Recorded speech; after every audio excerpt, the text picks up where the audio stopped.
नवरात्रि के पावन अवसर पर पूरे भारत में गूंज रहे हैं माँ दुर्गा के जयकारे। कहीं भक्ति और साधना है तो कहीं डांडिया और गरबा की रौनक। हमारे इस नवरात्रि स्पेशल पॉडकास्ट में जानेंगे माँ के 9 रूपों की कथाएं, परंपराओं का महत्व और भक्ति के अनोखे रंग। तो जुड़िए हमारे साथ और मनाइए शक्ति, भक्ति और उत्सव का ये महापर्व।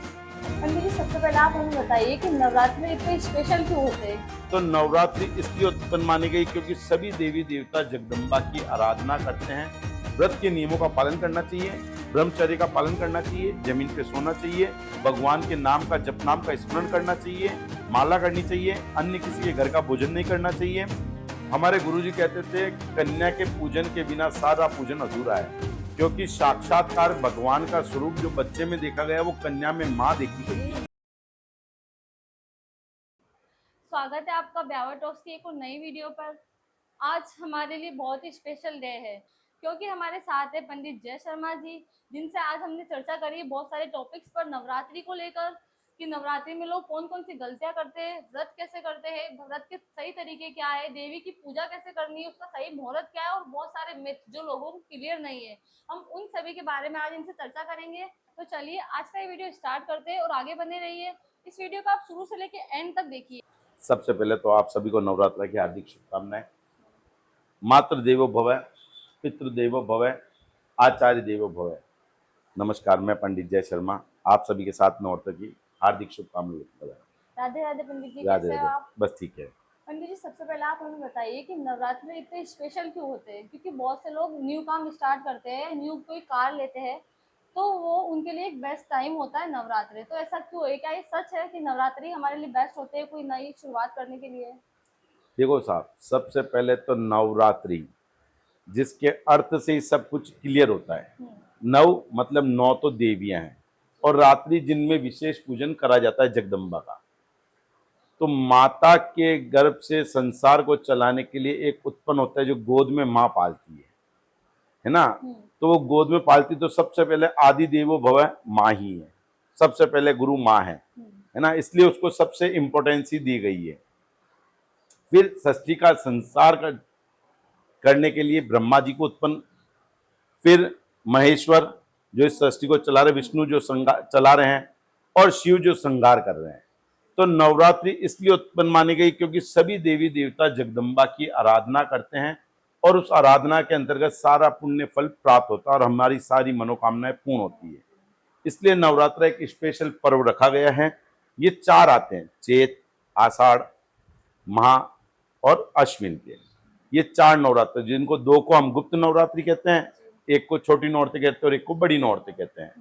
इस बार जो नवरात्र हैं, नवरात्रि का जो पर्व है वो माता जी की सवारी है, हाथी है। हाथी पे माँ बैठ के विराजमान हो रही है। तो हाथी आप जानते हैं कितना मस्त होके चलता है, शांति तरीके से चलता है। कुछ लोग भी बोलते, लोग बाग हाथी के पीछे कुत्ते भौंकते हैं। तो वैसे ही हाथी जो है मस्त है, इसलिए माँ का अवतार अब की बहुत मस्त रूप में है और सोमवार को स्थापना है जो शांति और चंद्र का प्रतीक है। इसलिए नवरात्र बहुत शुभ है और ये सुख, समृद्धि, ऐश्वर्य लेके आएंगे सभी के लिए, इसलिए इनको नवरात्र को हम शुभ मानते हैं।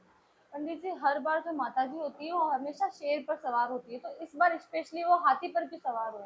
क्योंकि सोमवार माँ एक देखने आती है कि मेरा बच्चा किसी प्रकार, जैसे हम छोटे बच्चे हैं, हम कभी रोते हैं तो हमारी माँ को पता चलता है ये बच्चा क्या मांगेगा, दूध मांगेगा, खाना मांगेगा, खिलौना मांगेगा।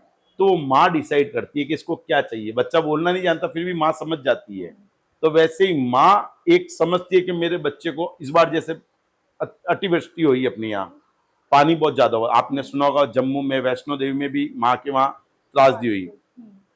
तो माँ को ध्यान है मेरे बच्चे सब परेशान हैं, तो इसलिए वो हाथी पे आई है कि हाथी से आने से सबके पाप कट जाएंगे और सब बिल्कुल अपने सुख समृद्धि की ओर बढ़ जाएंगे।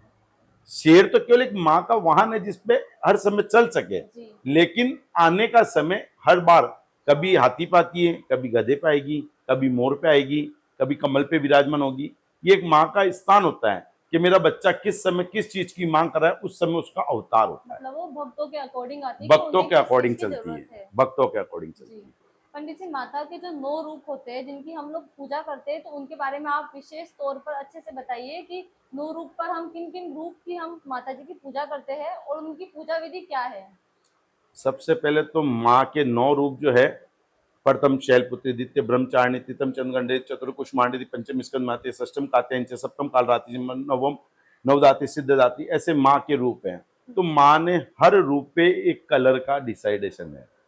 जैसे प्रथम शैलपुत्री तो सफेद रूप देखा है, तो उसमें बिल्कुल शांति का प्रतीक देखा है। तो जो पहले दिन पूजा करी जाती है वो बिल्कुल शांति से, आप देखना नवरात्र में एक उत्सव के रूप में हम पूजते हैं, जैसे दिवाली का पूजन हो रहा है, जी। तो हर घर में शांति रहती है। अपन धूप करते हैं, भोग बनाते हैं, प्रसाद लगाते हैं माँ को, तो वो भोग लगाने से माँ शांत रूप में हमारे सारे कार्य को करती है। दूसरे दिन जब माँ का रूप आता है तो लाल आता है, वो सौभाग्य वर्धि के लिए दिया जाता है। हर स्त्री सौभाग्य के लिए लाल वस्त्र पहनती है ना, नौतम पूजन में। तीसरे कुष्मांडिती आती है, तो उसका स्वरूप अलग आता है कि माँ आपके सारे कार्य से, तो हम प्रतिदिन जो रंग बदल रहे हैं, जो कलर बदल रहे हैं, है ना, उससे आप प्रसन्न होकर हमारे सारे कार्य को जल्द से जल्द पूर्ण कर ले, क्योंकि हर भगत एक साल पूजा नहीं कर सकता है। जी। इसलिए 9 दिन में ही वो पूजा कर कर माँ को प्रसन्न करना चाहता है कि माँ आप, मैं भगत हूं, मैं बच्चा हूं, कोई गलती हो गई, कोई माफी है, कोई कुछ हो गया हो, तो आप मुझे माफ करके केवल 9 दिन में ही सारा पूजन स्वीकार कर लें।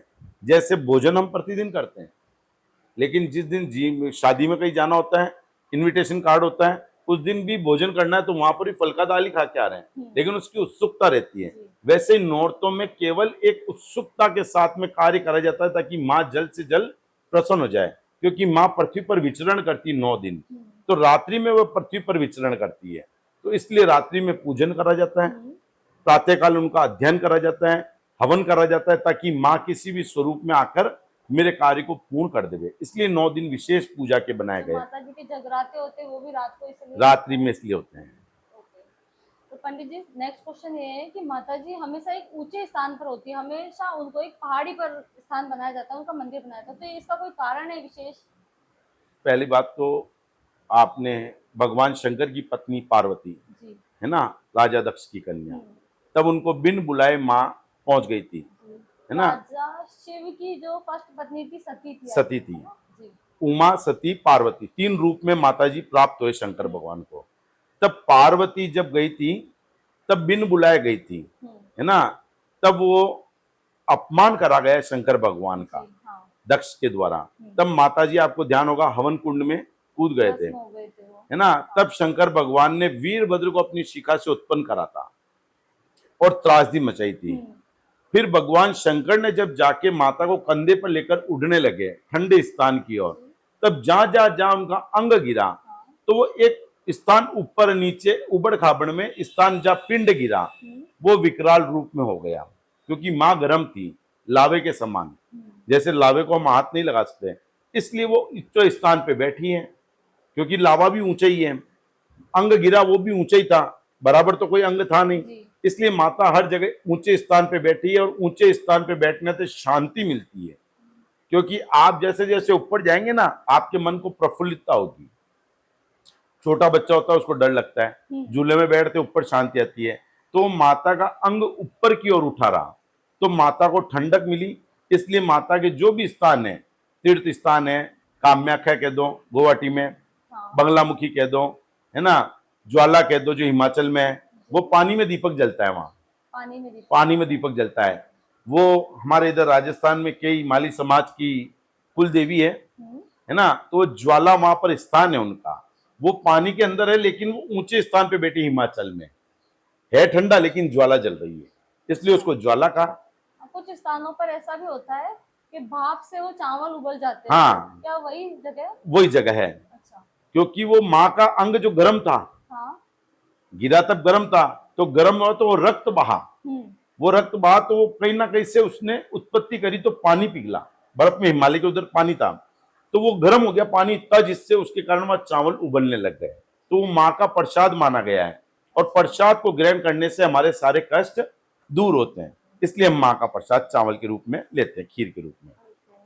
पंडित जी, अभी जो गरबे गरबे वगैरह जो होते हैं माता जी के, तो इनका माता जी से क्या कनेक्शन है? देखो साहब, सबसे पहले बात तो गरबा का स्थान केवल गुजरात में गिरनार पर्वत पर दिया गया है ना। जैसे गरबा में हम लोग केवल माता जी को रात्रि में ही करते हैं, दिन में गरबे नहीं करते हैं, जी क्योंकि रात्रि के समय हर व्यक्ति का एक स्थान का समय होता है कि वो शयन या मन शांत अवस्था में होगा। तब माता भी रात्रि में सारे कार्य को, बच्चों को देखने के बाद शांत स्थान पे बैठी होती है। तो माता को प्रसन्न करने के लिए हाथ के द्वारा, ताली के द्वारा गरबे करे जाते थे। हाँ ताली से बजाने से हमारे अंग में सारे अंग, छयों चक्र उत्तेजित हो जाते थे, अंग में सारी इंद्रियां काम करने लग जाती थी। इंद्रियां काम करने से व्यक्ति की जागरूकता आ जाती है, और जागरूकता आने के कारण वो मां से हर चीज मांग सकता था। इसलिए रात्रि में गरबा का विधान लिखा है। सर, गरबा तो लिखा है, बट डांडिया क्या होता है जो अपन लकड़ी ये से कलयुग में खेलते हैं? करने लगे हम डांडिया, बाकी कलयुग में। नियम हाथ से है। अभी जैसे आपने देखा होगा, हमारे यहाँ किन्नर समाज ने भी बहुत बड़ा आयोजन रखा था, हाँ, दशा माता दशा का माता का। भव्य आयोजन था वो। माता की असीम कृपा हमारे ऊपर हुई, आज उस समाज को सबसे बड़ा दर्जा दिया गया जी है ना। वो समाज ने, दर्जे ने हमारे को बताया कि दशा भी कुछ होती है। नहीं तो हम लोग तो कभी दशा माता को पूजे ही नहीं। उन्होंने आज हमें समझाया कि दशा माता की पूजन करने से, तो उन्होंने हाथ से गरबा करा था, आपने देखा हो जी तो, हाँ, है ना। वो गुजरात पैटर्न पे यहाँ करा था, गुजरात में। क्योंकि हाथ से डांडिया करने से आपकी इंद्रिया व्याकुल होगी, डांडे से हाथ से व्याकुलता नहीं होगी। हाँ, इसलिए हम डांडिये में दंड को गलत मानते हैं, हाथ को शुद्ध मानते हैं। जी।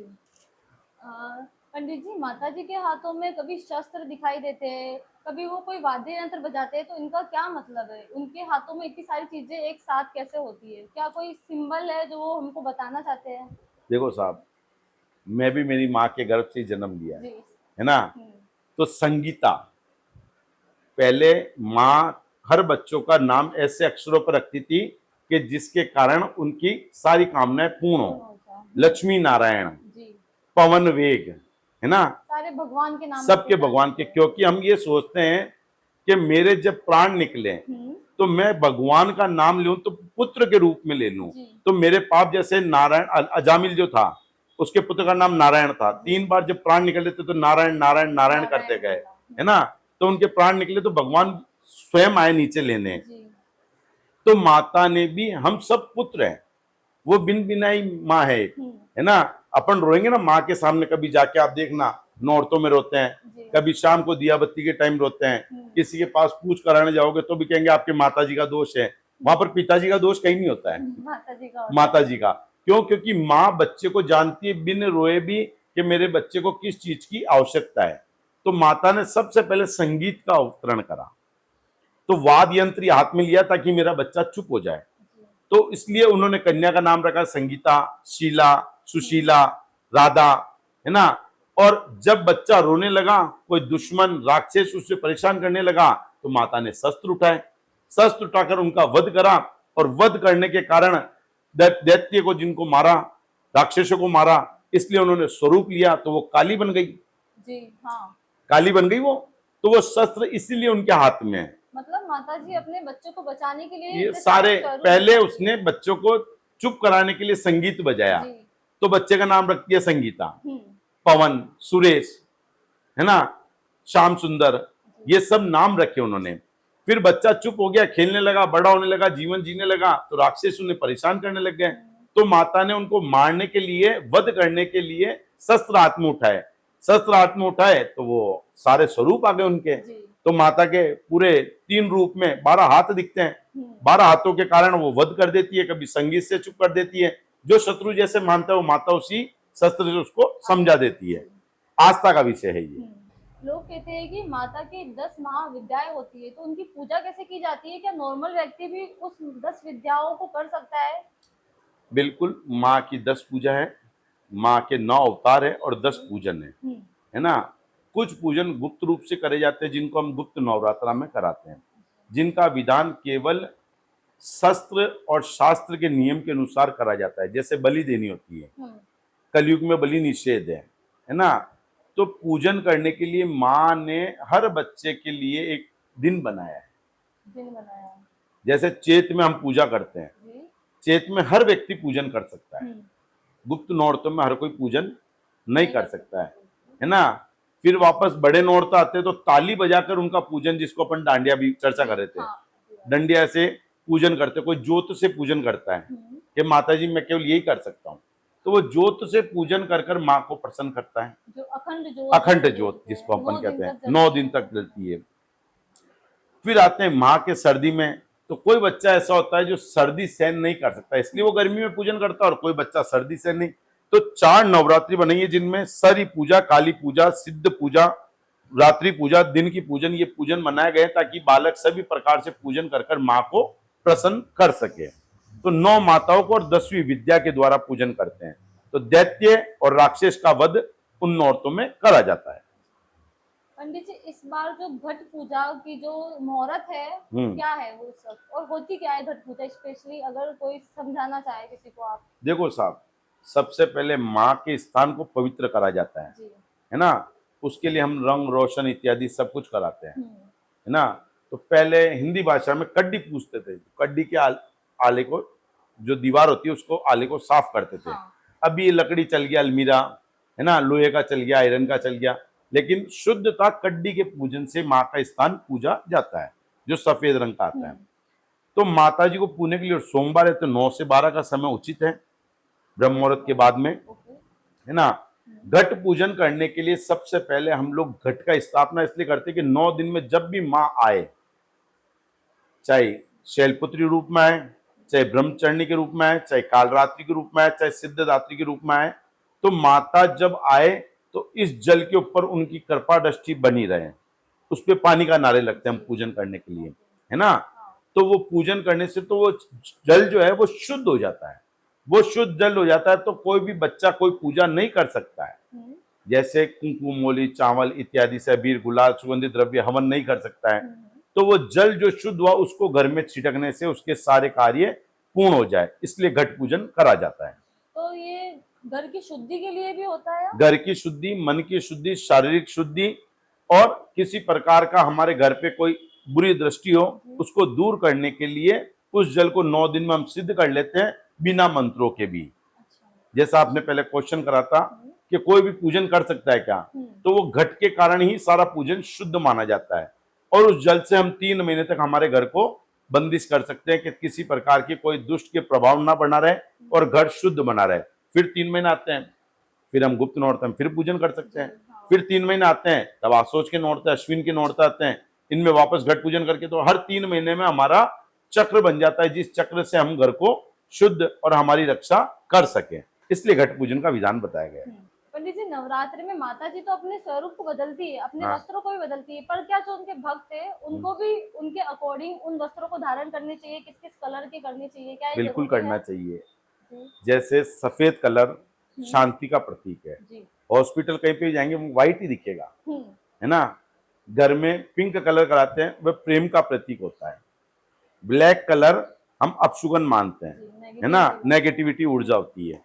तो ऐसे ही प्रथम शैलपुत्री जो है, जो सफेद कलर को पसंद करती है, तो हम सफेद को पहन के नहीं, इसलिए मैंने भी आपको बताया था, पूजन में जो दीवार में पूजन करने का स्थान होता है भगवान का, उसको व्हाइट रंग से कड्डी से पोतते हैं, तो वो शुद्धता और शांति का प्रतीक बना रहा है हमारा घर, इसलिए हम सफेद कलर पहनते हैं।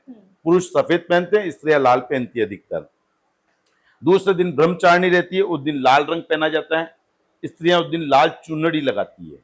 चुनरी लगाकर पूजन करने से सौभाग्य की प्राप्ति होती है, ऐश्वर्य की प्राप्ति होती है।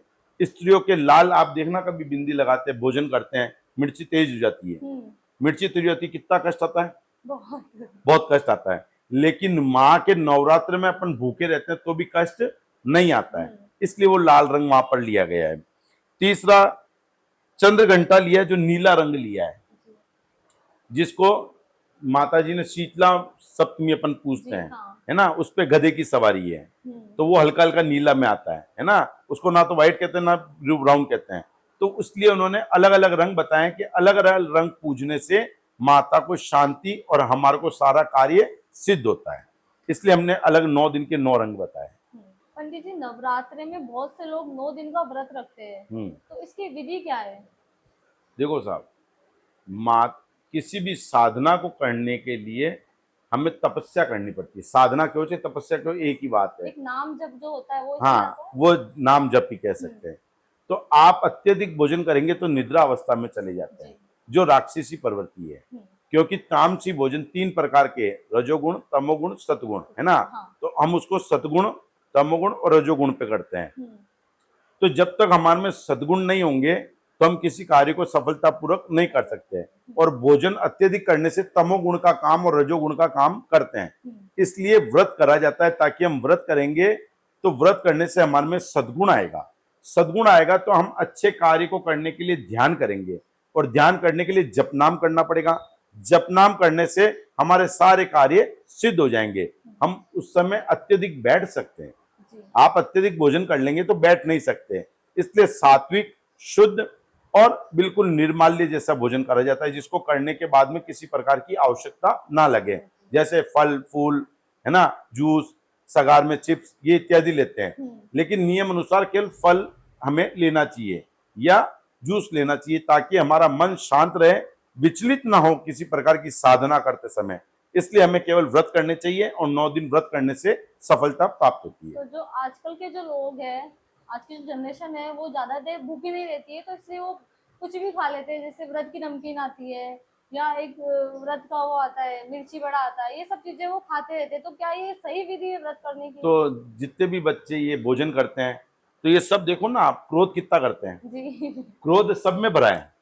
इसलिए पहले जो साधना करते थे माता पिता, वो कितने शांत थे। हम बच्चे हैं, सब बदमाशा करते हैं, है ना, कभी कहना नहीं मानते।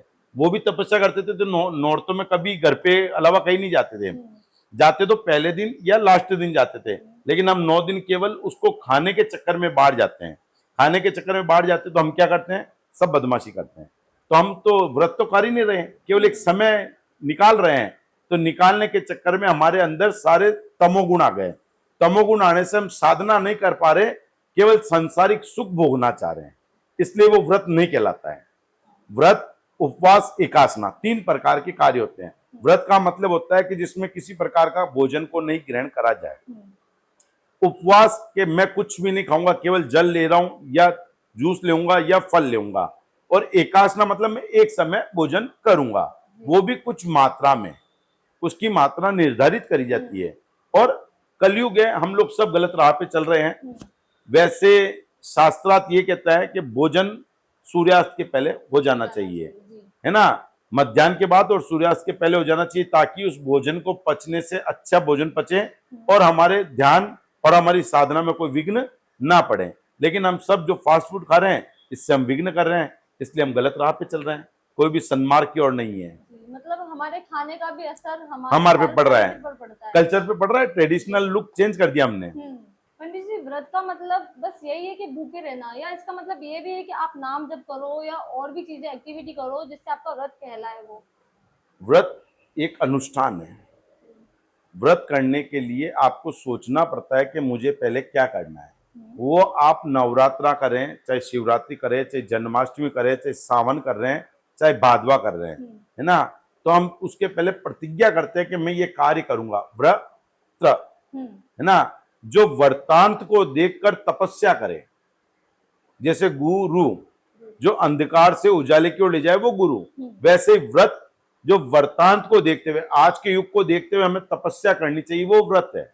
व्रत करने से हम सारे पापों को छोड़ देते हैं। तो अनुष्ठान करा जाता है उसका, कि मैं एक ही जगह रहूंगा, माला करूंगा, भगवान का नाम करूंगा, जप नाम लूंगा, जोत करूंगा भगवान की, दीपक लगाऊंगा, 9 माता जी के 13 पाठ को एक ही दिन में करना, जिसको हम दुर्गा सप्तशती कहते हैं, वो पाठ करूंगा तो मेरे पाप छूट जाएंगे। और मैं कलयुग से सतयुग में तो जा नहीं सकता, लेकिन कलयुग में रहकर मैं सतयुग का पालन कर लूं, वो व्रत है।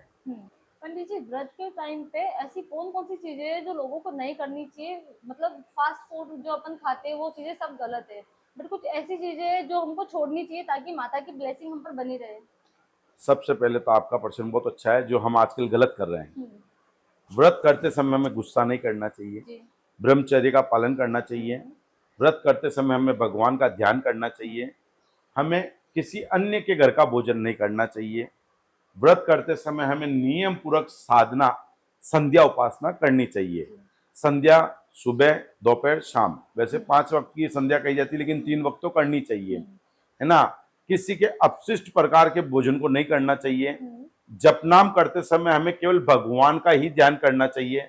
शयन कुछ घंटों का होता है, 5 घंटे 6 घंटे का एक शयन अवस्था बनाई गई है, उसका पालन करना चाहिए, ताकि शयन कम होगा तो भगवान में एकाग्रता होगी, भगवान में एकाग्रता होगी तो आपका ध्यान होगा, ध्यान होगा तो आप अच्छे मार्ग की ओर जाओगे, अच्छे मार्ग की ओर, क्योंकि आप तो बाकी तो साल भर तो अपन कुछ कर ही नहीं रहे। जैसे कई जने चैत के नौरते में पूजन करते हैं, आसोज में नहीं करते, कई जने आसोज में करते हैं, चैत में नहीं करते, है ना। तो एक साल में आप 9 दिन ही तो निकाल रहे हो, 9 दिन में सब फल लेना चाह रहे हो माँ से, तो व्रत तो करना चाहिए। व्रत करे बिना आपको क्या मिलेगा। बाकी हम सुबह उठे, फास्ट फूड कर लिया, ब्रेकफास्ट कर लिया, दिन में लंच कर लिया, दिन में हाई टी कर ली, शाम को हमने डिनर कर लिया, और अब हम कह रहे हैं कि हम भगवान से प्रार्थना कर रहे हैं। तो आप तो केवल ध्यान भोजन पे कर रहे हैं, भगवान पे तो करा ही नहीं। इसलिए आप जो भोजन कर रहे हैं वो गलत है। व्रत के नियमों का पालन करना चाहिए, ब्रह्मचर्य का पालन करना चाहिए, जमीन पे सोना चाहिए, भगवान के नाम का जप नाम का स्मरण करना चाहिए, माला करनी चाहिए, अन्य किसी के घर का भोजन नहीं करना चाहिए। जल को केवल हो सके जितना अपने घर का पिए, नहीं हो तो हैंडपंप से जल को पीना चाहिए। ये भी दूसरों के घर का नहीं नहीं तो आपने उसका फल उसको दे दिया ना। अच्छा, क्योंकि व्रत अपन कर रहे हैं, व्रत आप कर रहे हो तो त्याग कर दिया आपने, त्याग करते ही तो सारा फल उसको प्राप्त हो गया। इसलिए व्रतों के नियम को पालन करना चाहिए, लेकिन कलयुग में अधिकतर करते नहीं है। इसलिए कलयुग में हम सब जने कहते हैं कि मैंने व्रत करा लेकिन व्रत का फल ही नहीं मिला, इसलिए मैं भगवान को छोड़ रहा हूँ। अरे व्रत करा कहा, आपने तो दूसरे का मंगा के खाया, कभी लस्सी पी रहे हो, चिप्स खा रहे हो, मिर्ची बड़ा खा रहे हो, ये व्रत तो आपने उसको फल दे दिया। इसलिए हम तकलीफ में है। पंडित जी, इस नवरात्रि अगर कोई अपना नया व्यापार शुरू करना चाहता है तो उसके लिए शुभ मुहूर्त क्या होगा? देखो साहब, नवरात्रि तो 9 दिन ही शुभ माने गए हैं, है ना। और अभी मैंने आपको पहली स्टार्टिंग में बताया था कि हाथी पे माँ आ रही है, तो हाथी का मतलब कि उसके पीछे कितने भी कुछ कोई बोलने वाला हो तो उसको कोई फर्क नहीं पड़ेगा। इसलिए आप अगर नया व्यापार लगाओगे तो कई जने ईर्ष्या करेंगे। ईर्ष्या उसी के पीछे करी जाती है जिसके पास कुछ होता है, जिसके पास कुछ होगा ही नहीं उससे ईर्ष्या क्या करोगे। तो इसलिए 9 दिन वैसे शुभ है, लेकिन पंचमी, सप्तमी, न अष्टमी, नवमी ये शुभ दिनांक मानी गई है, क्योंकि प्रथमा को किसी कार्य को नहीं करा जाता है। इसलिए आप देखना कभी भी गृह प्रवेश होते हैं, दूज, तीज, चौथ, पांचम, सातम, आठम, आठम, नम दिए जाते हैं, ना कि एकम दूज दिया जाता है। क्योंकि एकम को हम प्रथमा तिथि को कार्य में नहीं लेते, क्योंकि उस दिन जगदम्बा का पहला स्वरूप आता है। तो जगदम्बा किस स्वरूप में आ रही है, इसलिए हम पहला दिन को छोड़ते हैं। बाकी सारे दिन 9 दिन शुभ है, और कभी भी लें, दूज को लें, पांचम को लें, सप्तमी को लें, अष्टमी को लें, नवमी को लें, ये 10 दिन शुभ रहेंगे। पंडित जी, कुछ लोग होते हैं जो पूरे पहले दिन से लेके 9 दिन तक व्रत करते हैं, बट कुछ लोग ऐसे होते हैं जो एक शुरुआत का व्रत कर लेते हैं और एक अष्टमी का करते हैं, तो ये व्रत का तरीका सही है या गलत है? ये गलत है, क्योंकि देखो साहब, आप कपड़ा पहनते हैं तो ऊपर से नीचे पहनते हैं, नीचे से ऊपर पहनते हैं, ऊपर से तो सारे पहनते हैं। फिर अपन बाल बनाने के लिए तेल लगाते हैं, फिर बाल बनाएंगे, फिर चेहरे को देखेंगे, है ना। चेहरा देखने के बाद फिर गले को देखेंगे कि मुझे गले में चेन पहनना है, क्या पहनना है, फिर हाथ में वॉच देखेंगे, ऐसे ही चलेंगे। तो नियम तो पूरे 9 दिन का व्रत करना चाहिए, तो तपस्या कहलाती है। बाकी तपस्या नहीं है, वो तो आप एक दुनिया को दिखाने के लिए कर रहे हैं भी मैंने व्रत करा है, लेकिन उसमें कर तो आप सब कुछ रहे हैं, तो वो व्रत नहीं कहलाता है। और एक जो कुछ लोग नवरात्रि के अंदर चप्पल पहनना छोड़ देते हैं, वो एक तपस्या साधना है, साधना है, क्योंकि साधना करने के लिए कुछ ना कुछ चीज का परित्याग करना पड़ता है। जैसे ब्रह्मचर्य आपने पूछा था, तो शेविंग नहीं करनी पड़ती है। ब्राह्मण को एक समय भोजन करना होता है ना। एक जगह बैठ के 8 घंटे 9 घंटे माला फेरनी होती है, ये एक तपस्या है। तपस्या के बिना किसी चीज की सिद्धि और फल की प्राप्ति नहीं होती है। पंडित जी, नवरात्रि में बहुत से लोग कन्या का पूजन करते हैं, उनको बुलाते हैं, घर पर खाना खिलाते हैं, तो इसकी सही विधि क्या है और ये क्यों की जाती है? देखो साहब, कन्या केवल 9 वर्ष तक को ही माना गया है, उसके ऊपर कन्या नहीं माना जाता है ना। 9 कन्या का, क्योंकि 9 दिन 9 माह के स्वरूप है, अलग अलग दिन है, इसलिए हम 9 कन्या को भोजन कराते हैं और 9 साल तक को ही कराते हैं।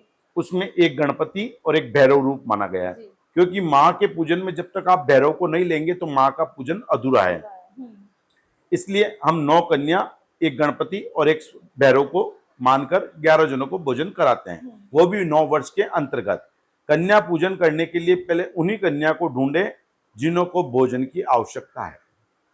है ना, क्योंकि 9 दिन हमने तपस्या करी, तो जब तक माँ को भोग नहीं लगाया, क्योंकि सब भगवान वासना के भूखे हैं, भोजन तो हम ही करते हैं, तो उनको न माँ का 9 दिन का स्वरूप माना गया कि मैंने जो तपस्या करी, व्रत करा है, ये माता जी आपको एक एक दिन का मैंने भोजन कराया है। ये भोजन कराने के पश्चात हम जोत करते हैं माता जी की। जोत करने से पता चल जाता है कि जोत अखंड चल रही है, छोटी चल रही है, धुआं हो रहा है, तो धुआं हो रहा है मतलब नेगेटिविटी घर में है। जोत कम चल रही है, इसका मतलब कार्य हुआ लेकिन सफलता पूर्ण नहीं मिल रही है। पूरी जोत चल रही है तो हमें सब कुछ मिल रहा है। हमारे यहाँ पर ब्यावर में एक हमारे गुरुजी है, जिन्होंने हमें कई ज्ञान दिए, है ना। महादेव जी क्षत्रिय पे मुकुंद शरण जी दादी, आज वो भगवान स्वर्गलोक में है, हम वैकुंठ में बैठे हैं, है ना। हमारे गुरुजी कहते थे कि कन्या के पूजन के बिना सारा पूजन अधूरा है, क्योंकि साक्षात्कार भगवान का स्वरूप जो बच्चे में देखा गया वो कन्या में माँ देखी गई है ना। तो वो हमारे गुरुजी कहते थे, इसलिए हमने भी उनका पूजन की आज्ञा का पालन करा। और 9 कन्या का पूजन करने के लिए सबसे पहले उनके आते ही घर में पहले चरण पादुका धोनी चाहिए, जो शास्त्र विधि में लिखा है। भागवत में लिखा है कि चाहे ब्राह्मण, चाहे कन्या, चाहे बहन का लड़का जिसको हम भांजा कहते हैं, या बहन खुद, है ना, ये घर में आते तो सबसे पहले उनका चरण धोना चाहिए। आपने देखा होगा तमिल में जो भी घर के अंदर जाता है पहले लोटे से चरण धोता है ना। चरण धोने से हमारी नेगेटिविटी बाहर हो गई, क्योंकि हम किसी रास्ते से चौराहा से निकल के आए, वो सब निकल जाए। तो वो कन्या आ रही थी तो किस समय किसने क्या रूप माना उसको, है ना। कई बाल खुले थे बच्ची के, कोई बच्ची को डांट दिया, लेकिन हमने उसको कन्या के रूप में, देवी के रूप में बुलाया। तो उसके चरण धुलाए, चरण धुलाने के बाद उसको बैठाएं, सुंदर सिंहासन पे बिठाएं, तिलक लगाएं, भोजन कराएं। भोजन कराने के बाद चुंदड़ी ओढ़ानी चाहिए, है ना। चुंदड़ी ओढ़ाने के बाद हाथ में मेहंदी लगानी चाहिए। मेहंदी लगाने के बाद में रक्षा सूत्र बांधना चाहिए। रक्षा सूत्र बांधने के बाद में फिर उसके चरण में सीधे पैर में अंगूठे का पूजन करना चाहिए। अंगूठे का, क्योंकि गुरु के अंगूठे का पूजन करना चाहिए। और हम देवी मान रहे, आपने देखा होगा कि जगदम्बा शेर पे बैठी है तो केवल एक ही पैर दिख रहा है, एक ही पैर दिख रहा है जिसमें अंगूठा दिखता है, वो हम उसी को छू के, क्योंकि सारा आकर्षण अंगूठे में होता है, माँ की सारी शक्ति जो है अंगूठे में है। तो इसलिए अंगूठे को धोना चाहिए और उस जल को हमारे को घर में छिड़कना चाहिए, ताकि हमारे घर की नेगेटिविटी खत्म हो, पॉजिटिविटी अच्छी हो। इस प्रकार कन्या पूजन कर उसको ऋतुफल देना चाहिए। और हो सके तो कन्या को दक्षिणा की बजाय लेखन की पुस्तक दें, पेंसिल दें, कोई रिबन बैंड दें, ताकि वो उसका इस्तेमाल करे। क्योंकि देवी में तीनों रूप हैं, सरस्वती, काली और जगदम्बा, है ना।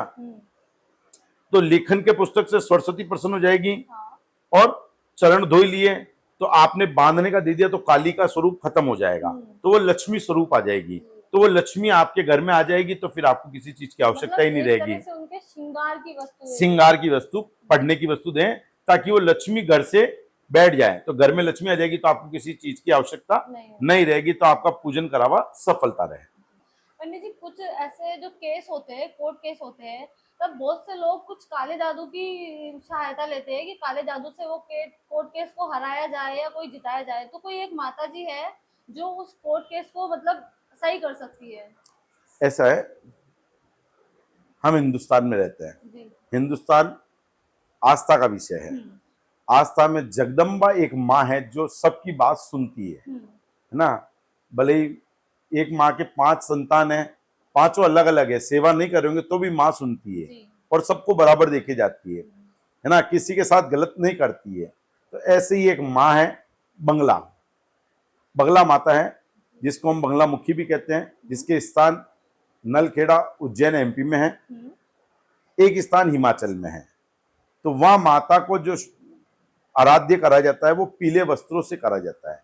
उसके लिए पीला ही पूजन, पीला ही भोजन करा जाता है, जिससे कि वो सारे कार्य दोनों को सद्बुद्धि दें। उसको ब्लैक मैजिक नहीं कह के अपन सद्बुद्धि कह सकते हैं कि सत्य ज्ञान की ओर दे, और हम दोनों इसको सामंजस्य करके इस कार्य को सफलतापूर्ण कर लेवें, ताकि किसी प्रकार की हानि ना हो। उसके लिए कोर्ट केस भी कह सकते हो, चाहे शत्रु कह सकते हो, चाहे पारिवारिक विवाद कह सकते हो, चाहे स्त्री का कह सकते हो, उसको बगला साधना कहा जाता है, जिसमें सारा पीला ही करा जाता है। और पीली जगदम्बा को सरसों से पूजन कर माँ का, उसमें तीनों रूप है, सरस्वती है, काली और लक्ष्मी।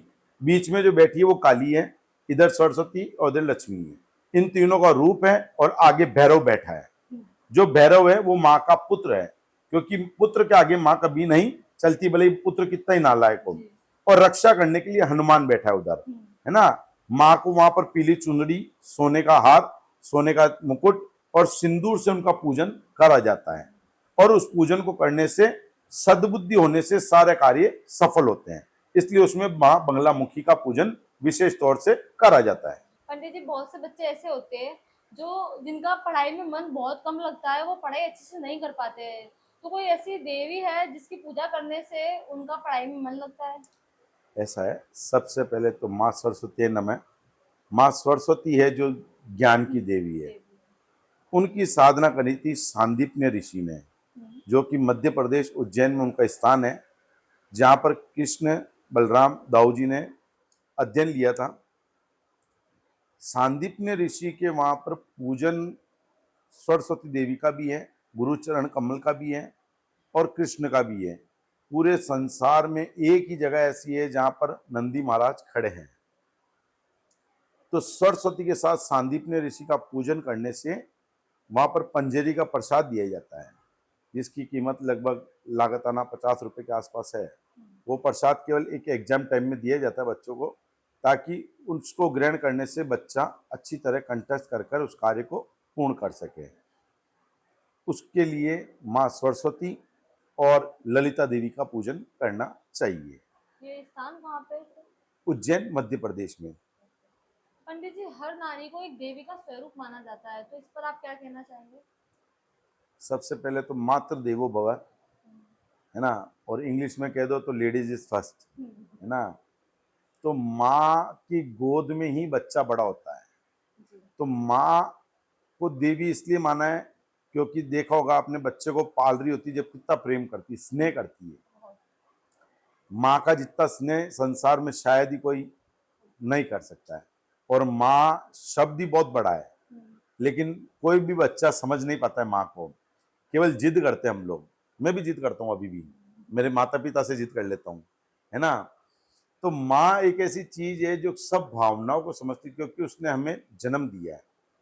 शास्त्र विधि से वर्णन करें तो एक गरुड़ पुराण होता है, शास्त्र है, उसका एक अध्ययन में से एक अध्याय का एक पेपर निकाला गया है।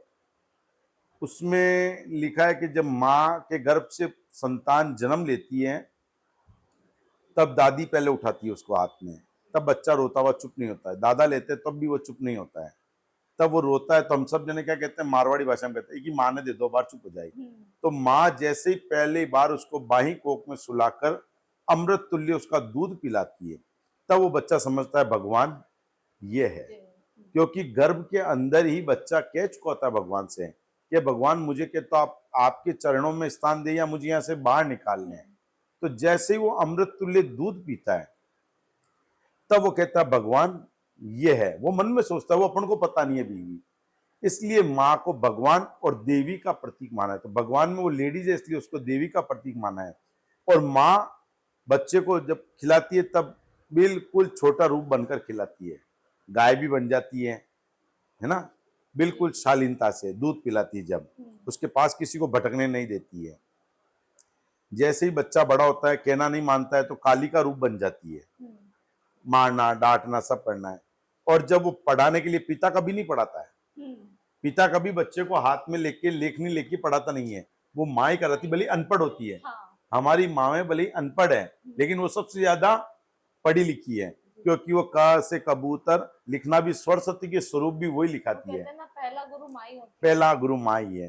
तो वो क से कबूतर लिखना भी माँ ही सिखाती है, भले उसको नहीं आता है लेकिन वो सिखाती है, इसलिए उसको देवी माना है। ये तीनों रूप उसके अंदर है, इसलिए माँ को देवी माना है, उसको साष्टांग प्रणाम करना चाहिए। पंडित जी, एक दुर्गा सप्तशती का एक पाठ होता है जो अधिकतर नवरात्रि में किया जाता है, तो इसकी क्या है? देखो साहब, दुर्गा के अंतर्गत माँ के 13 अध्याय का पाठ कराया जाता है। 6 रहस्य, कवच, देवी शीर्ष, अथर शीर्ष, सिद्ध कुंजिका, अपराध सहस्ता नाम, है ना, रहस्य और मूर्ति रहस्य, इनका पाठ कराया जाता है। क्योंकि माँ को अरज करी जाती है, तीनों स्वरूप है उसमें। प्रथम शैलपुत्री के जैसे, खड्गम चक्र गदे चापरिकम शूलम भुषुंडी शिरम शंकम शंकदधिम करिस्तिनैनाम सर्वांग भूषामृताम नीलास्मृतिमास्पाद दशकाम सेवे महाकालिकाम। ऐसे माता के सारे श्लोकों के साथ में मां को 750 श्लोक बार बार अर्पण करने पड़ते हैं। इस पाठ को करने से देवी सबसे पहले लक्ष्मी, काली, सरस्वती तीनों का वर्णन करा जाता है। फिर उससे अपराध के लिए प्रार्थना करी जाती है। फिर उसके मूर्ति का रहस्य कि माँ आप इतनी सुंदर है ना। या देवी सर्वभूतेषु लक्ष्मी रूपेण संस्थान, या देवी सर्वभूतेषु मातृ रूपेण संस्थान। ऐसे माता के श्लोकों का अध्ययन करा जाता है और बार बार माँ को सुनाया जाता है। तो बार बार कोई माँ को आप किसी चीज के लिए कहोगे तो माँ उसकी पुकार को जल्दी सुनती है। इसलिए दुर्गा सप्तशती का अध्ययन करने से सारी मनोकामनाएं जल्द पूर्ण होती है। इसका अध्ययन नौरतों में इसलिए करा जाता है क्योंकि नौरतों में 9 दिन में वो तीन तीन दिन बांटे हुए हैं। उन तीनों दिन में माँ पूरी बात को सुन लेती है। कई बार 9 उसको चंडी कहते हैं, नवचंडी कहते हैं, जो 9 दिन में हो जाती है। पर 100 दिन में जो 100 जिसको सहस्त्र सचंडी कहते हैं। फिर होती है एक सहस्त्र चंडी जिसमें 1000 पाठ होते हैं। लेकिन सबसे सरल तरीका है जिसमें माँ को मनाया जाता है वो होती है नवचंडी। तो वो 9 दिन में ही करी जाती है। इसलिए नौरतों में नवचंडी कर माँ को प्रसन्न कर दसरे जगरात्रे के दिन हवन करा जाता है, जिसको दुर्गा हवन कहते हैं। दुर्गा हवन करने से सारे कार्य पूर्ण होते हैं। तो ये रात्रि के समय होता है दुर्गा? रात्रि के समय भी होता है और दिन के समय भी होता है। रात्रि में जो हवन करते हैं उसको तांत्रोक्त हवन कहते हैं, दिन में जो कहते हैं उसको सात्विक हवन कहा जाता है। पंडित जी, माता दुर्गा की भक्ति करने से एक व्यक्ति के मन, चरित्र और उसके बिहेवियर में क्या क्या प्रभाव पड़ता है माता जी के द्वारा? देखो साहब, जैसे माँ शब्द की व्याख्यान है नहीं, है ना। एक स्त्री में सारे स्वरूप देखे जाते हैं। मेरा संबंध किसी स्त्री के साथ में है, मैं उसको माँ के स्वरूप देख रहा हूं तो मैं उसको भाभी माँ कहूंगा। उसको बहन के स्वरूप में देख रहा हूं तो मैं उसको बहन जी कहूंगा। उसको मैं अपनी पत्नी स्वरूप देख रहा हूं तो उसको पत्नी कहूंगा, है ना। तो जैसे ही माँ का शब्द जो आता है तो नौरतों में जो पूजन करा जाता है तो वो माँ के स्वरूप में करा जाता है। तो हम जो पूजन करते हैं तो 9 दिन जब पूजन करते हैं तो हमारे शब्द पे जय माई की आएगा। जय माता दी बोलते हैं, जय माई की बोलते हैं, है ना। तो माँ का आता है तो उस समय हमारा परिवर्तन इसलिए हो जाता है क्योंकि हम बार बार माँ माँ माँ करते हैं। तो हर व्यक्ति का चरित्र चेंज हो जाता है। तो वो हर कन्या को भी माँ का समझता है, भाभी को भी माँ ही कहा गया, इसलिए भाभी माँ करा जाता है ना। तो जो इस शीला आ जाती है उसमें शीतलता आ जाती है, इसलिए उसका नाम शीतलता रखा गया है। तो इसलिए कई कन्या का नाम शीला रखते हैं हम, है ना। सुनीता, शीला, है ना। तो शीला का मतलब जिसमें शीतलता आ गई हो वो शीला। सुनीता जो सारी नीतियों को जानती है, सुनीति, है ना। जैसे तो भगवान की भी ऐसी नीतियां थी, उन नीतियों को तो सुनीता, तो स्त्री में सुनीता कहा गया और नीति में नैतिकता कहा गया है। तो इसलिए आदमी के बिहेवियर में 9 दिन में परिवर्तनशीलता आती है क्योंकि वो बार बार माँ शब्द का उच्चारण करता है। तो बच्ची को देखेगा तो भी माँ का स्वरूप देखेगा, भाभी को देखेगा तो भी माँ का स्वरूप देखेगा, दादी को देखेगा तो भी दादी माँ का स्वरूप देखेगा, और सासू को देखेगा तो भी सासू माँ का स्वरूप देखेगा। इसलिए उसको माँ की परिवर्तनशीलता आती है। लेकिन कलयुग में हर व्यक्ति का विचरण अलग है, इसलिए वो किसी भी स्वरूप को देखता नहीं है। इसलिए वो कलिकाल में पढ़ रहा है, इसलिए उसका संहार हो रहा है। इसलिए संहार के कारण हर व्यक्ति को अधिकतर मोक्ष नहीं मिल पा रहा है। इसलिए अपन कहते हैं कि मैंने माँ की आराधना करी लेकिन मुझे फल नहीं मिला। अरे आपने देखने का चरित्र गलत था, इसलिए आपको व्रत करना भी काफी नहीं होता है। इसलिए साथ में हमारी बिहेवियर को देखने का स्वरूप, क्योंकि मैं आपसे बात कर रहा हूँ वो एक अलग चरित्र के रूप में बात कर रहा हूँ, मैं आज छोटी कन्या के रूप में बात कर रहा हूँ या बहन के रूप में बात कर रहा हूँ, तो मेरा एक नीति अलग है। इसलिए हमें बिहेवियर को भी परिवर्तन रखना चाहिए। इसलिए व्रत में हम कहते हैं 7 गुण रखना चाहिए, भोजन कुछ करना चाहिए, कुछ मतलब तो सगारी, ताकि हमारी सारी भावनाएं शुद्ध हो और हमारा चल चरित्र अच्छा हो। तो हमें फल की प्राप्ति 10वें दिन बाद में होती है। इसलिए नवरात्रा के आसोच के बाद में जब दशहरा आता है तो सारे अंतों को, दुष्प्रभावों को हम अंत कर देते हैं, जिसको जैसे हम रावण मान रहे हैं, है ना, कि भाई रावण के साथ में हमारे सारे पाप भी छूट जाए। इसलिए दशहरा का पूजन करते हैं हम, शस्त्र पूजन। पंडित जी, आजकल लोग नवरात्रि का रियल मैसेज भूलकर सिर्फ दिखावा कर रहे हैं, क्या ये सच है? बिल्कुल सत्य है। हम्म, कलिकाल है, हम्म, पूजन बहुत कम होता है। जी। आप देखिए, जिस ब्राह्मण की पहले पूजन करी जाती थी, आज वो ब्राह्मण बैठा है। क्यों? क्योंकि यजमान भी नहीं चाह रहा है कि मैं उतनी दक्षिणा दे सकूं। हम्म, आप दुर्गा का पूजन करें, माँ का पूजन करें, करीबन 4 घंटे 3 घंटे लगते हैं। 1.5 घंटा पूजन में लगता है, घंटा भर पाठ में लगता है, तो उतनी दक्षिणा भी देनी पड़ती है। लेकिन जजमान क्या सोचता है, केवल पंडित जी आएंगे, पूजन करेंगे और चले जाएंगे, पैसा ही तो देना है। हम्म, तो वो खुद स्वयं कुछ नहीं कर रहा है, ना तो वो पूजन में बैठ रहा है, ना पूजन कर रहा है, सब कुछ पंडित जी के भरोसे ही है। हम्म, तो वो दिखावा कर रहा है, दिखावा कर रहा है, इसलिए उसका फल उससे प्राप्त नहीं हो रहा है।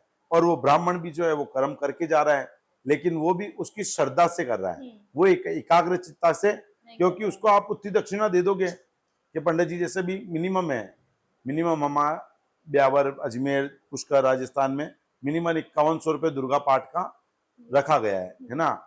तो इतना कोई देता नहीं है, बहुत कम जन यजमान होते हैं जो 5100 रुपये 7100 रुपये देते हैं। कोई 1100, तो 1100 में वो ब्राह्मण 3 घंटे रोज आपको कैसे पाठ करेगा? जी। नहीं करेगा। तो वो केवल क्या करेगा, माता जी का पूजन करेगा, माता जी की दियाबत्ती करेगा, गोपाल सहस्त्र नाम, संतान गोपाल या ब्रह्म विष्णु ब्रह्म कवच के, इनके किसी के पाठ या पुरुष सूक्त रुद्र सूक्त के पाठ करके आपको संतुष्ट कर देगा। और आप बाहर लोगों को दिखा रहे हैं कि मैंने माता जी बिठा रखे हैं, तो आप तो दिखावा कर रहे हैं, लेकिन वो ब्राह्मण क्या कर रहा है वो तो वही जान रहा है। क्योंकि मेन बात दक्षिणा पर अटक रही है। दक्षिणा उनको इतनी परिपक्व नहीं मिलती है कि वो आपके यहाँ इतना समय दे सके। समय देने के लिए दक्षिणा, और दक्षिणा के लिए आपको पूरा काम करना पड़ेगा, और आपके पास समय नहीं है तो आप केवल प्रोपोगंडा ही कर रहे हैं। प्रोपोगंडा के कारण आपको फल प्राप्त नहीं हो रहा है। पंडित जी, नवरात्रि के समय में जो बहुत सारे मंदिर होते हैं माता जी के, उसमें कौन कौन से ट्रेडिशन को फॉलो किया जाता है और क्या क्या किया जाता है जिससे माता जी की पूजा अर्चना हो? देखो साहब, सबसे पहले मैं बता दूं आपको, ब्यावर में ज्वाला माता जो डूंगरी जी। छावनी फाटक बाहर स्थित है, ये सबसे प्राचीन मंदिर है। फिर सूरजपोल गेट पे प्रसन्न गणपति के सामने काली माई मंदिर है, वो भी बरसों पुराना है। आज वह करीबन 9वीं पीढ़ी वहां पूजन चल रहा है, 9वीं पीढ़ी वहां पूजा कर रही है। और तीसरा, चौहानों की जो हमारे हिंदू राजपूत रावत रावणा राजपूत की नाडोल की स्थान का, जिनका स्थान माता जी का दे रखा आशापुरी, वहां पर आप देखेंगे, वहां पर आज भी आशापुरा में जाकर प्रतिदिन 9 दिन तक माता जी के वहां जगरात्रा चलता है। पूरा समाज एकत्रित होता है, हिंदू वंश का एकत्रित होकर वहां पूजन करता है और उनकी सबकी मनोकामनाएं पूर्ण होती है। सावन में देखें आप, आसपास के करीबन 84 गांव वहां पर भगवान का अभिषेक के लिए जल लाते हैं।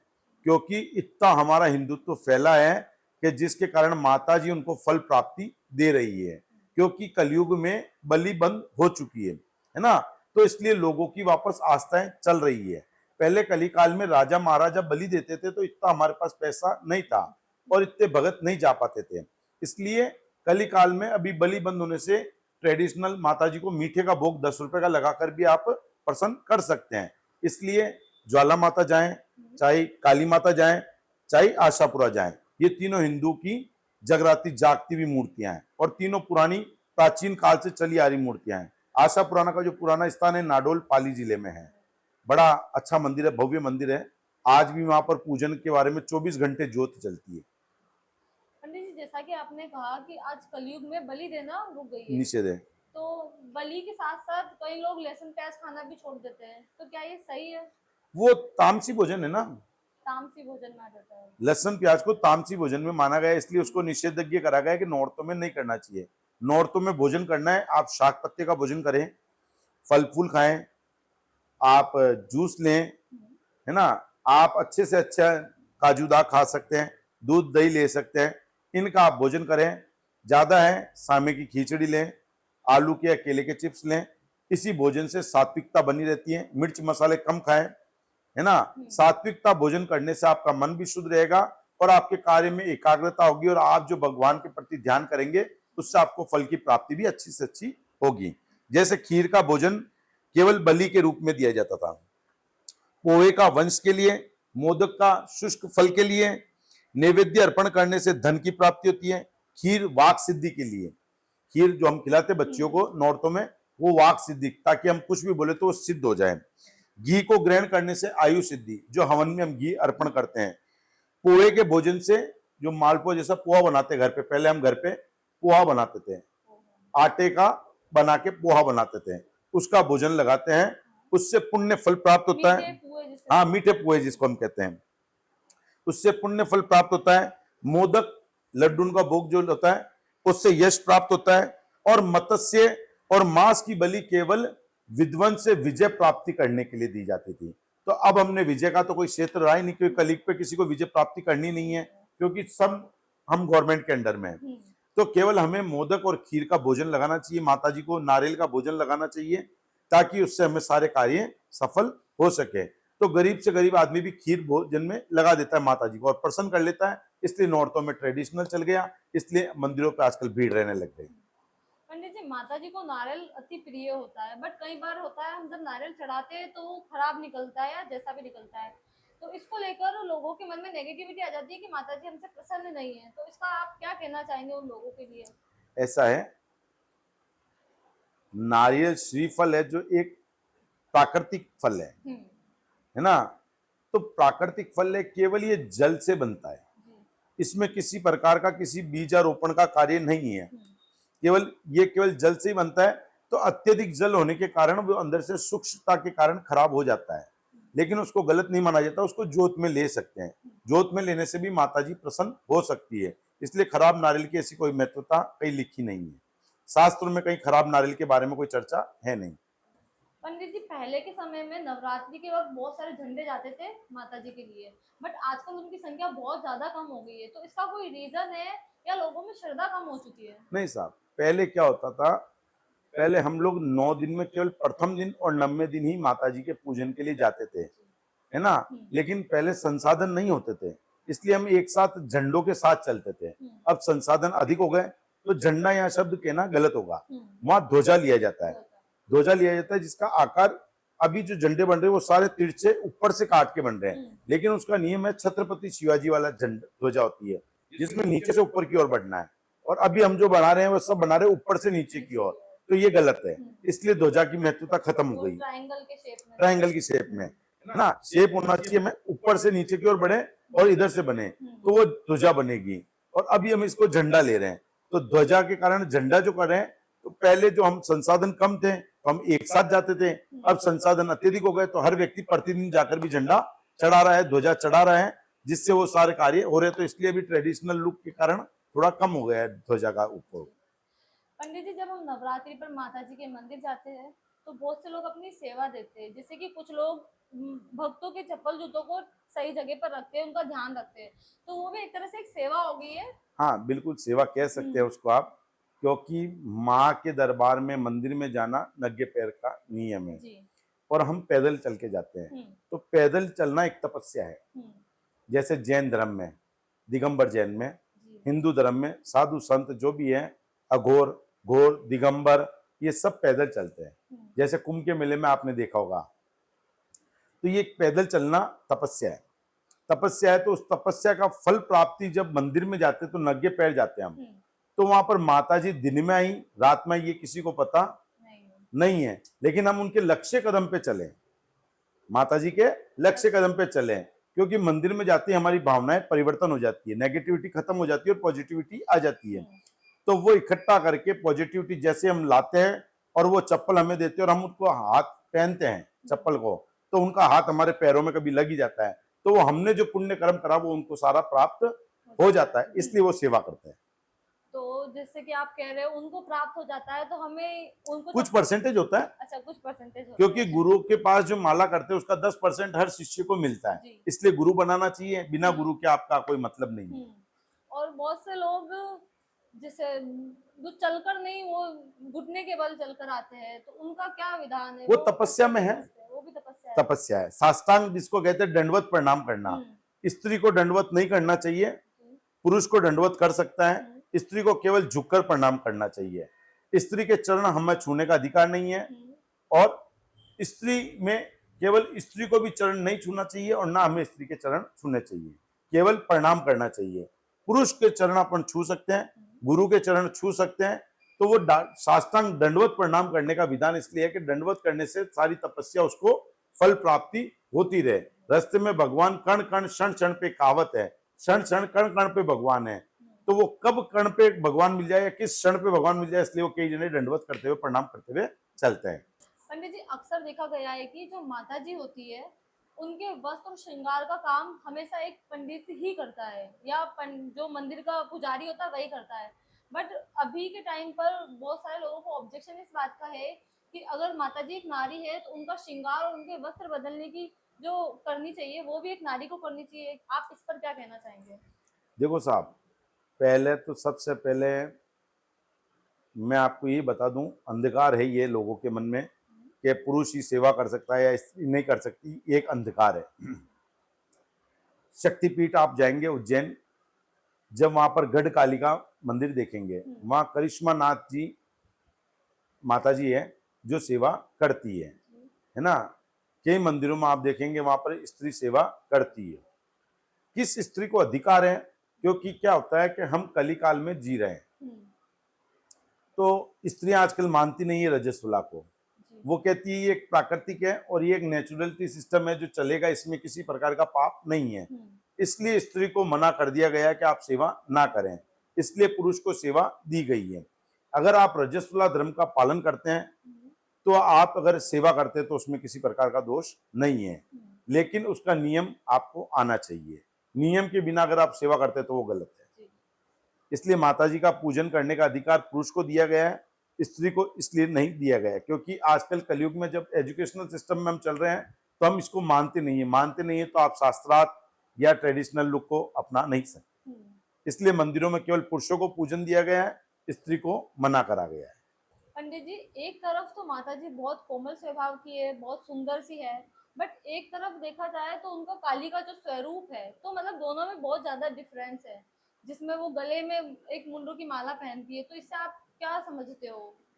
देखो साहब, जब राक्षस दैत्य देवताओं से युद्ध हो रहा था तब सब हार चुके थे।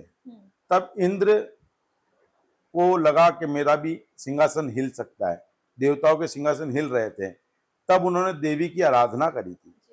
देवी की आराधना करी तो उन्होंने सबका नरसंहार करना चालू करा राक्षसों का। तब वो राक्षसों का नरसंहार करना चालू करा तो जो मुंड पड़े थे वो सब जगह उनकी मुक्ति नहीं हो पा रही थी। तब उन्होंने कहा कि मुक्ति कैसे होगी, तो माताजी ने उनकी माला गले में धारण करी तो उनकी मुक्ति हो गई। उनका रक्त बहा तो माताजी ने पिया तो उनकी मुक्ति हो जाए। मुंडी हाथ में है उनके, जो भैरव रक्त पी रहा है वो भैरव के साथ में है ना। तो भैरव कुत्ते का स्वरूप है, श्वान का जो स्वरूप है वो साथ में है। और फिर इसी प्रकार जब चली तो माता ने देखा तो माता जी के हाथ लंबे हो गए, कोई राक्षस भाग रहा है तो माता जी ने पकड़ने के लिए हाथ लंबा करा तो हाथ लंबा हो गया, मुख लंबा करा तो गर्दन लंबी हो गई, पैर करा तो पैर लंबा हो गया, धड़ को करा तो धड़ लंबा हो गया। तो इसलिए तो वो काली का स्वरूप बनी, तो इसलिए वो मुंड माला पहनी हुई और काला स्वरूप दिख रही है ताकि उससे राक्षसों को वध कर सके। और फिर शेर पे सुंदर जो दिख रही है, तब देवताओं ने देखा कि भाई अब ये काली है तो अब ये आगे जाके कुछ कर सकती है, तो इसको बांध दिया जाए ताकि ये अच्छा स्वरूप में जब जरूरत होगी वापस कर लिया जाएगा। ऐसा कहा जाता है वो गुस्से में पूरे लोग को खत्म कर सकती थी, इसलिए फिर उनके ऊपर बोर्ड लगाया माता जी के, तो माथा बंध गया। कानों में कुंडल पिनाए तो कान बंद गए, नाक में नथ पिनाई तो नक बंद गई, मुख से भोजन कराया तो मुख बंद गया, गले में हाथ डाला तो हाथ से गला बंद गया, और इसी प्रकार पेट में कमर बंधा बांधा तो कमर बंध गई, बाजू पे बाजूबंद बांधे तो बाजू बंध गए, हाथ में कुंडल डाले चूड़ियां डाली तो हाथ बंध गए, पैरों में कणकती डाली तो पैर बंध गए। तो इसलिए जैसे जैसे बांधते गए और माता जी को वस्त्र पहनाया, क्योंकि काली का बिना वस्त्र का रूप है, आपने देखा होगा। तब जैसे उनको रूप पहनाया, चुन्नी उड़ाई तो माता जी लक्ष्मी का स्वरूप दिखा और वो शेर पे सिंगार विराजमान होकर अच्छी सुंदर सी स्वरूप दिखा, जिसको हम आज जगदम्बा कहते हैं, माँ कहते हैं। और ये भी एक हिस्ट्री है ना, जैसे जब उनको गुस्सा आता है तो उनको रोकने वाला कोई नहीं होता, फिर वो शिवजी उनके नीचे आते हैं। नहीं, वो क्या हुआ था कि जब माता जी, आप कह रही जो बिल्कुल सही है वैसे, कि माता जी का जब क्रोध करूर रूप आता है तब कोई नहीं रोक सकता, तो शिव ने उनको रोकने का प्रयास करा था, इसलिए वो उनका आता है। लेकिन क्रोध माँ है, माँ का क्रोध कभी भी आ सकता है, इसलिए उसको कुछ कह नहीं सकते। किसी के बस में नहीं है माँ को रोकना, माँ तो माँ ही है, इसलिए वो शिव ने केवल रोकने का प्रयास करा था उन्हें। तो वो रुके भी थे शिव जी? थोड़ी सी रुकी माँ, चाल उनकी धीरे हो गई थी। हाँ। पंडित जी, बहुत से लोगों की कोई कुल देवी होती है, पर कई लोगों को ये चीज पता नहीं होती कि उनकी कुल देवी कौन है। तो कोई तरीका है जिससे वो लोग पता लगा पाए कि उनकी कुल देवी कौन है और उसकी पूजा कैसे की जाती है?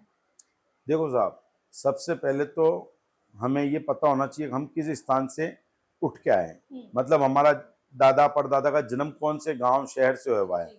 वहां पर भाट एक सिस्टम होता है, भाट। बाट होता है, जिसका कार्य होता है हर साल 2 साल में हमारे घरों में आते हैं ये लोग लिख के लेके जाते हैं कि भाई आप इस गांव से उठ के आए, आपके ये देवी का जगदम्बा की पूजन है या इस देवता की पूजन है, उनको भोजन दक्षिणा कराई जाती है, और वो वंश का आगे का तक का लिख के ले जाते हैं कि आपके घर में किसका नया का विवाह हुआ है, किसका नए का जन्म हुआ है, किसके संतान उत्पन्न हुई है। ये सारा कार्य भाट का है, वो भाट हमें सारी जानकारी देता है।